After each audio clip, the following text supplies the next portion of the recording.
Hello friends, કેમ છો? સ્વાગત છે તમારું દમુસ કિચનમાં. તો આજે આપણે બનાવવા જઈ રહ્યા છીએ સરગવાની સિંગનું ચણાના લોટવાળું શાક. તો તેના માટે મેં સરગવાની સિંગ લઈ લીધી છે અને તેને ધોઈ સારી રીતે ધોઈ લીધી છે. તો હવે આપણે છે ને સરગવાની સિંગને થોડા મોટા મોટા પીસ કરી અને એક સરખા કરી અને સમારી લેશું.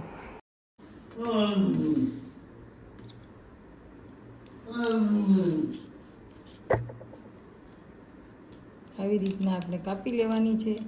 અને હા, આપણે આ સરગવાની સિંગ લઈ લીધી છે. સિંગ અત્યારે પાતળી છે, પણ હું તમને બતાવું કે આપણે આટલા પીસ કરવાના છે સરગવાની સિંગના. કેમ કે જો આ સરગવાની સિંગ છે એનું શાક બનાવીએ તો એને તમે આમ પકડી અને ચીર છે તે ચાવી શકો તે માટે.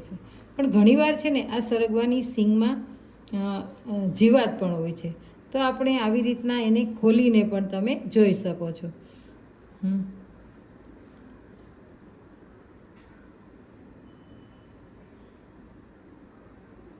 તો હું જરા જોઈ લઉં છું. તો જુઓ, આ સિંગ છે એ સારી છે, નહીંતર આમાં છે ને એકદમ ઝીણી જીવાત હોય છે, જે ઈયળ આપણે કહીએ એવી. તો આ સિંગ તો સારી જ છે, એટલે હવે આપણે કાંઈ જોવા પણ નથી. પણ જો આ સિંગ બનતી હોય ત્યારે અંદર એક જરાક ટોચો મારી જાય પક્ષી, તો એમાં જીવાતને બેસાડી જાય છે એમ પણ કહેવામાં આવે છે. એટલે સિંગને છે ને એકદમ જોઈ લેવી સારી. ક્યાંય પણ ટોચો દેખાય તો એ સિંગમાં જીવાત જરૂર હોય છે, એ ખાસ હું તમને જણાવું છું. તો જો આવી રીતના આપણે બધી જ સિંગ છે એના પીસ કરી લેશું. તો જુઓ, આપણે બધી જ સિંગને પીસ કરી લીધા છે અને આ પીસને આપણે હવે સારી રીતે ધોઈ અને પછી આગળની પ્રોસેસ કરીશું. કેમ કે સિંગ આવી ત્યારે તો પહેલાં ધોયેલી જ હતી, પણ અત્યારે આપણે સમારી છે તો આપણે સાથે ધોઈ પણ લઈએ.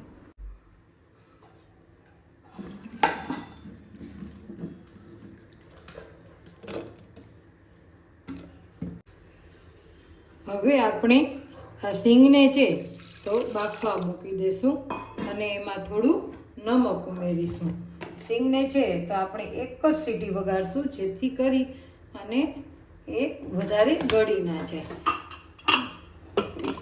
ચાલો, હવે આપણે બંધ કરી અને ગેસ પર મૂકી દઈશું.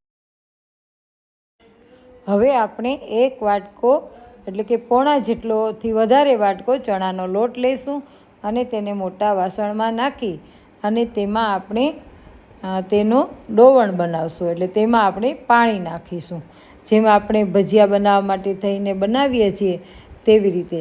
પણ ચણાના લોટમાં ગાંઠા ન પડે તેવી રીતે સારી રીતે બધું મિક્સ કરી લેવાનું છે, જેથી કરીને શાક બનાવતી વખતે તેમાં ગાંઠા ન રહે. એટલે સારી રીતે બધું મિક્સ કરી અને આ ચણાના લોટનું પાણીની સાથે ડોવણ તૈયાર કરવું. ડોવણ તૈયાર થઈ જાય એટલે આપણે તેને એક બાજુ મૂકી દઈશું. તો જુઓ, આવી રીતે આપણે ગાંઠા છે તે બધા ભાંગી લેવાના છે. કેમ કે પહેલાં છે તે થોડું પાણી નાખવાનું, જેથી ગાંઠા છે તે ભાંગી જાય, અને પછી જરૂર પૂરતું થોડું પાણી ઉમેરવું અને થોડું ઢીલું કરીને રાખી દેવું.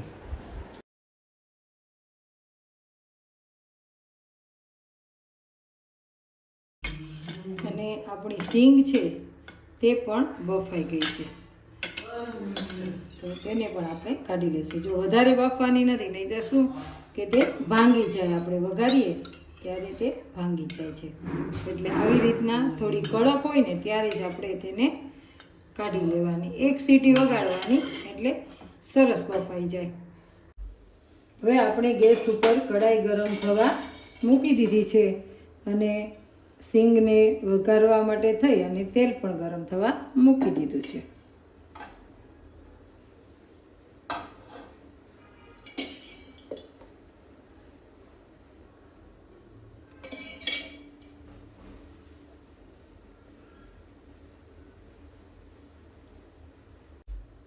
તો જો આપણું તેલ પણ ગરમ થઈ ગયું છે, તો આપણે તેમાં રાઈ,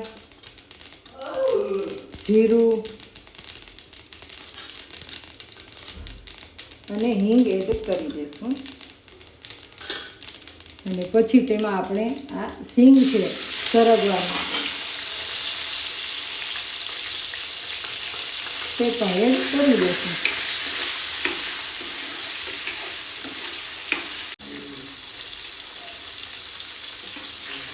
સિંગને આપણે થોડી વાર જ હલાવશું, નહીંતર પછી તૂટી જાય અને મસાલો બનાવી દઈશું.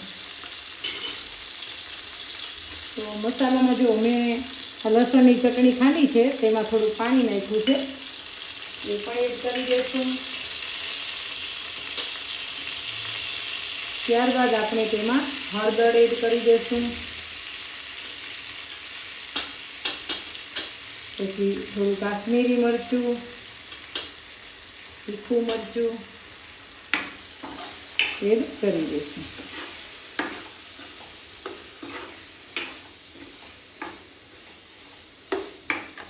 અને જો તમે ગળાશ ખાતા હોય ને એ પ્રમાણે ખાંડ ઉમેરવી અને નમક સ્વાદ અનુસાર, જે આપણે ચણાનો લોટ પણ નાખીશું એટલે એ પ્રમાણે. હવે આપણે છે ને તેમાં થોડું પાણી નાખીશું એટલે મસાલો બળી ના જાય.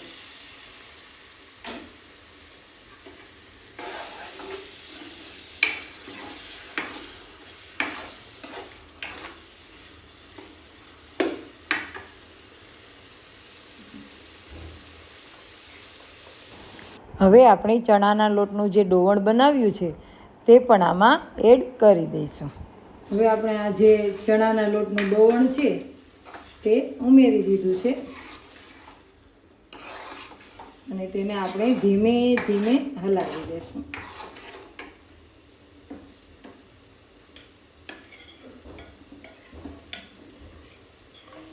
અને પછી આ વાટકો વિછળાઈ જાય ચણાના લોટવાળો, આપણે એ પણ ઉમેરી દઈશું પાણી.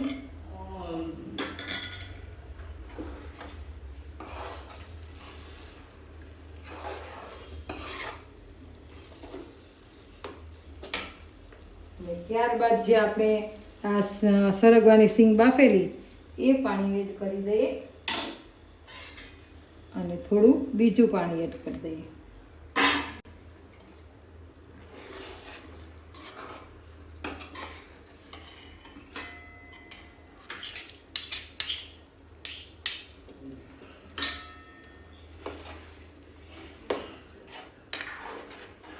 હવે આ ધીમે ધીમે હલાવી અને આપણે છે ને એને એમ જ પાકવા દઈશું, બહુ હલાવ નથી કરવાનું.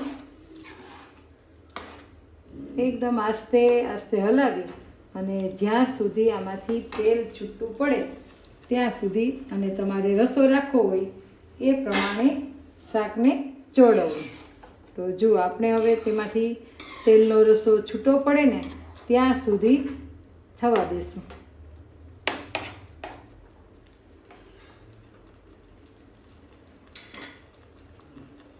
તો જુઓ આપણું મસ્ત મજાનું શાક તૈયાર થઈ ગયું છે અને તેમાં તેલ પણ છૂટું પડવા લાગ્યું છે. તો આપણે થોડી ધાણા ભાજી ઉમેરી દઈશું અને ગેસ બંધ કરી દઈશું.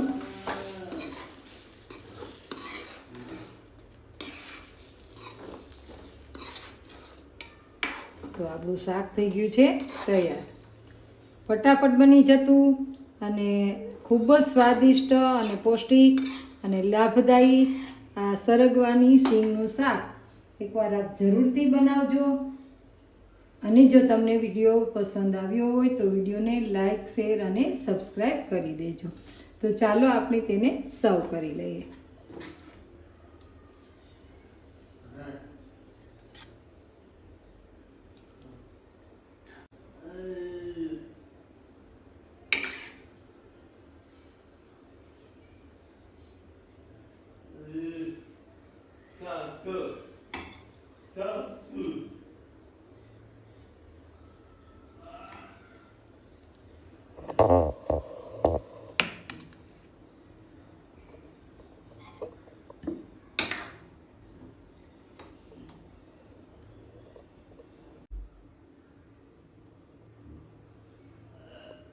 તો ચોક્કસથી આપ આ શાક બનાવજો અને વિડીયો ગમે તો લાઈક, શેર અને સબસ્ક્રાઈબ કરી દેજો અને ફ્રેન્ડ્સ ફેમિલીમાં શેર કરજો.